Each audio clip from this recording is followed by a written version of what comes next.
Bismillahirrahmanirrahim. Assalamualaikum warahmatullahi wabarakatuh. Perkenalkan, kami dari PT LIS Indonesia. Kami di sini akan memaparkan pengajuan penawaran pekerjaan mengenai pemetaan detail situasi Desa Cipendei dengan skala 1:5.000. Perkenalkan kembali, saya Nova Lazmi sebagai Ketua Tim, beserta 3 rekan saya yang bernama Agung Putra Pamungkas sebagai ahli geodesi, Ayu Agustina sebagai ahli geodesi, serta Safira Aulia Putri sebagai ahli geodesi. Kami mulai saja untuk pemaparannya. Latar belakang. Peta situasi adalah peta topografi skala besar yang dimana merupakan penyajian dari gambaran permukaan bumi, baik detail alam maupun buatan manusia yang digambar pada bidang datar, dengan sistem proyeksi dan skala tertentu. Peta situasi dapat diperoleh dengan pemetaan terestris, yaitu proses pemetaan yang pengukurannya langsung dilakukan di permukaan bumi dengan peralatan ukur tertentu. Dalam pemetaan terestris juga, gambaran objek-objek yang berada di permukaan bumi dipresentasikan dalam titik-titik detail. Titik detail ini adalah segala objek yang ada di lapangan, baik yang bersifat alamiah maupun hasil budaya manusia yang akan dijadikan isi dari peta yang akan dibuat. Pada titik-titik detail juga diikatkan pada titik-titik kerangka pemetaan terdekat yang telah diukur sebelumnya atau dari garis ukur yang merupakan sisi dari kerangka peta. Selanjutnya, ada maksud dan tujuan. Yang pertama, untuk mendapatkan informasi yang lebih rinci tentang bentuk permukaan tanah dengan tampakan-tampakan yang khas. Yang kedua, untuk memberikan informasi topografi suatu wilayah yang akan mendukung pengambilan keputusan secara tepat. Selanjutnya, ada ruang lingkup pekerjaan terdiri dari 3. Yang pertama ada persiapan dan perencanaan yang meliputi administrasi, pengadaan peta dasar atau peta kerja, peralatan, personil, timeline kegiatan, dan RAB. Yang kedua ada pelaksanaan yang meliputi survei pendahuluan, pematokan dan pemasangan tugu BM serta patok, pengukuran kerangka dasar horizontal, serta pengukuran detail situasi. Yang ketiga ada pekerjaan kantor yang meliputi pengolahan data, pembuatan peta, diskusi, dan pelaporan. Selanjutnya akan dijelaskan oleh Saudara Agung Putra Pamungkas. Kepadanya dipersilahkan. Baik, terima kasih Saudara Azmi. Ya, di sini saya akan menjelaskan terkait peta kerja itu sendiri, yang dimana peta kerja ini sendiri adalah sebagai acuan awal untuk melakukan sebuah pekerjaan. Nah, yang pertama di sini ada lokasi pengukuran untuk detail situasi itu sendiri yang bertempat di Desa Cipendei, Kecamatan Cipendei, Kabupaten Subang, Jawa Barat. Nah, untuk di sini terlihat untuk yang garis berwarna merah ini adalah batas administrasi dari Desa Cipendei itu sendiri yang memiliki luas 884 hektar.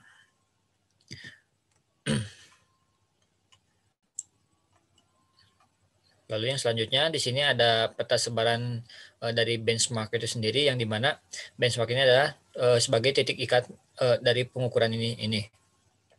Benchmark ini tersebar di hampir seluruh Desa Cipendei itu sendiri, yang dimana tujuan dari benchmark ini sendiri yaitu untuk sebagai tempat base-nya dari rover itu sendiri, karena kita menggunakan pengukuran dengan metode RTK dan juga dengan menggunakan kerangka dasar horizontal, yang dimana kerangka dasar horizontal itu sendiri untuk cakupan dari hutan yang tidak bisa dijangkau oleh dari metode RTK itu sendiri. Nah, di sini terlihat bahwa benchmark itu ditandai dengan warna merah yang berjumlah 59 buah. Lalu yang selanjutnya ada peta rencana sebaran dari titik batu itu sendiri, yang dimana titik batu ini adalah sebagai titik ikat dari rover yang dimana nanti akan menjadi acuan untuk titiknya dari titik rover itu sendiri. Nah, selagi melakukan penitikan pada titik bantu ini sendiri, kita pun sekaligus langsung melakukan detail situasi. Jadi kita semisalkan kita melakukan detail situasi dari bagian utara menuju ke bagian barat. Nah, itu tuh jadi kita langsung melakukan detail situasi sekaligus kita melakukan penitikan pada titik bantu itu sendiri untuk mengetahui koordinatnya, yang dimana titik bantu ini sendiri pun bisa berguna jikalau suatu saat benchmark yang kita rencanakan ternyata hilang ataupun rusak, maka titik bantu yang sudah memiliki koordinat ini bisa dijadikan sebuah benchmark. Lalu yang selanjutnya ada peta rencana sebaran titik benchmark dan titik bantu, yang dimana jika lalu digabungkan maka akan tampak seperti ini, yang dimana benchmark berwarna merah dan titik bantu berwarna kuning. Lalu yang selanjutnya saya akan serahkan kepada Saudari Ayu Agustina. Kepadanya saya persilahkan. Selanjutnya, saya akan menjelaskan tentang RAB, yaitu Rencana Anggaran Biaya. Yang pertama, ada biaya langsung personil untuk pekerjaan pemetaan detail situasi dengan skala 1:5.000 di Desa Cipendei, Kecamatan Cipendei, Kabupaten Subang, Jawa Barat, penyedia jasa PT LIS Indonesia, tahun anggaran 2021. Di sini ada posisi tenaga ahli dengan 1 tim leader, 3 ahli geodesi, tenaga profesional dengan 8 surveyor, tenaga pendukung, 5 asisten surveyor, 2 drafter, 4 tenaga lokar survei, 2 quality control, 1 administrasi, dan 1 tenaga lokal survei. Di sini tiap posisi memiliki harga satuan berbeda-beda. Ada tingkatan di tiap posisinya dalam kurun waktu gaji 3 bulan, yaitu dengan total 612 juta 18 perak ribu rupiah. Yang kedua ada biaya langsung non-personil, yaitu ada biaya kantor, biaya transportasi, biaya peralatan, dan biaya tak terduga. Di sini biaya kantornya setotal dengan 21.850, dan ada pun juga biaya peralatannya. Yang pertama yaitu ada total station dengan 2 buah unit, prisma 2, statif 8, galon 5, baterai cadangan TS2, GPS handheld 10, pita ukur 2, alat dan bahan pengukuran lainnya 1, GPS geodetik 6, HT13, router 4, dan lain-lainnya dengan jumlah senilai 1.985.385.000 rupiah. Selanjutnya ada rekapitulasi penawaran biaya dengan total dari biaya langsung personil dan biaya langsung non personil dengan senilai terbilang 2.605.385.018 rupiah. Selanjutnya akan dijelaskan oleh Saudari Safira, dipersilakan. Di sini saya akan menampilkan mempresentasikan timeline kegiatan dan KUFAS. Untuk jenis kegiatannya itu ada tahapan persiapan, pelaksanaan, pengolahan data, dan pembuatan laporan dan diskusi. Untuk persiapannya itu ada mobilisasi personil yang dalam kurun waktu 1 hari, persiapan kantor basecamp dan lain-lain dalam kurun 2 hari, orientasi lapangan atau survei pendahuluan 2 hari, lalu di pelaksanaannya yaitu ada pemasangan BM dan titik bantu dilaksanakan 5 hari, untuk pengukuran kerangka dasar horizontal dilaksanakan 42 hari, pengukuran detail situasi dilaksanakan dalam kurun waktu 74 hari. Lalu untuk pengolahan datanya sendiri, di sini ada pengolahan data KDH, dihitung mulai 14 hari atau 2 minggu, dihitung dari sesudah selesai pengukuran kerangka dasar horizontal. Lalu untuk pengolahan data detail situasinya dilaksanakan 76 hari, dihitung dari 1 hari setelah melakukan pengukuran detail situasi. Lalu untuk pembuatan laporan dan diskusi, laporan pendahuluan dalam 1 hari, laporan harian dan diskusi itu dalam 91 hari, laporan mingguan 12 hari, untuk laporan bulanan 3 hari, dan laporan akhir ada 6 hari.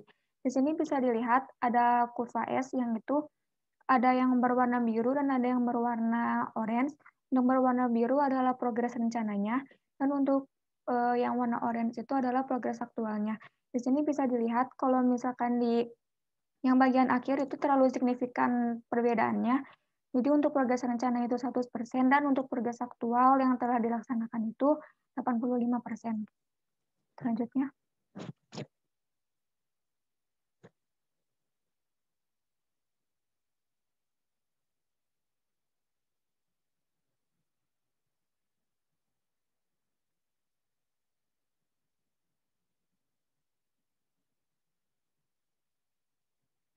Di sini ada pelaksanaan. Yang pertama itu ada survei pendahuluan. Untuk survei pendahuluan itu fungsinya untuk menentukan titik koordinat pemasangan BM dan titik bantu. Lalu ada pematokan dan pemasangan tugu atau BM dan titik bantu. Itu dari survei pendahuluan kami bisa memasang pematokan untuk memulai pengukuran detail situasi dan kerangka dasar horizontal. Selanjutnya akan dilanjutkan oleh Saudara Agung Putra Pamungkas. Oke, baik. Dari pengukuran kerangka dasar horizontal ini sendiri, kita masih menggunakannya. Kenapa? Karena untuk cakupan wilayah di Desa Cipendei ini masih terdapat kawasan hutan yang lahannya tertutup, sehingga untuk penggunaan metode RTK ini sendiri terbilang terbatas. Maka dari itu kita masih membutuhkan pengukuran kerangka dasar horizontal, yang dimana untuk pengukuran dalam hutan agar mendapatkan kenampakan topografinya itu sendiri. Lalu yang selanjutnya ada pengukuran detail situasi, yang dimana kita menggunakan metode RTK atau real time kinematik, yang dimana pengukuran RTK ini sendiri, karena untuk luasan yang kita punya sekitar 884 hektar dengan waktu 3 bulan, maka kita mengambil metode ini. Kenapa? Karena untuk efisiensi waktu dan juga untuk dari ketelitian beserta untuk kenampakan detail situasi, karena detail situasi itu terbilang cukup lama juga ya, karena dari segi timeline juga kita sudah menampilkan bahwasanya detail situasi itu memakan banyak waktu, sehingga kita menggunakan metode ini dengan menggunakan GPS geodetik.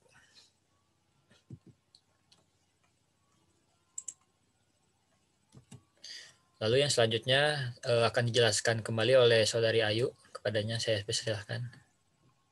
Selanjutnya saya akan menjelaskan pekerjaan kantor. Yang pertama ada pengolahan data, yaitu kerangka dasar horizontal dengan menyiapkan tabel atau baudit pengolahan data poligon tertutup. Selanjutnya ada juga detail situasi, hasilnya hasilnya diolah di software AutoCAD dan di layout di software ArchMap. Selanjutnya ada pembuatan peta. Informasi yang terdapat dalam peta detail situasi biasanya adalah garis kontur, objek bangunan, objek jalan, objek sawah, objek tegalan, objek tanaman atau pepohonan, objek sungai, objek jembatan, objek gorong-gorong, objek lapangan, objek pagar, objek perkebunan, dan sebagainya. Selanjutnya ada diskusi. Diskusi ini dilakukan untuk evaluasi hasil pelaksanaan pekerjaan yang telah dilakukan, sehingga dapat diketahui progres dan masalah-masalah yang terjadi di areal pekerjaan untuk dicari solusinya secara bersama-sama. Diskusi yang disampaikan yaitu ada diskusi pendahuluan, ada diskusi harian, diskusi mingguan, diskusi bulanan, dan diskusi akhir. Selanjutnya ada pembuatan laporan, dilakukan untuk memberikan gambaran hasil pelaksanaan pekerjaan yang telah dilakukan, sehingga dapat diketahui kondisi areal pekerjaan secara umum. Informasi lainnya yang berkaitan dengan pekerjaan survei dan pemetaan. Laporan yang disampaikannya yaitu ada laporan pendahuluan, yang berisi laporan mengenai rencana kerja. Selanjutnya ada laporan harian, berisi laporan mengenai kemajuan pekerjaan harian. Laporan mingguan, berisi laporan mengenai kemajuan pekerjaan mingguan. Laporan bulanan, tentang berisi laporan mengenai kemajuan pekerjaan bulanan. Dan yang terakhir ada laporan akhir, berisi laporan hasil seluruh proyek.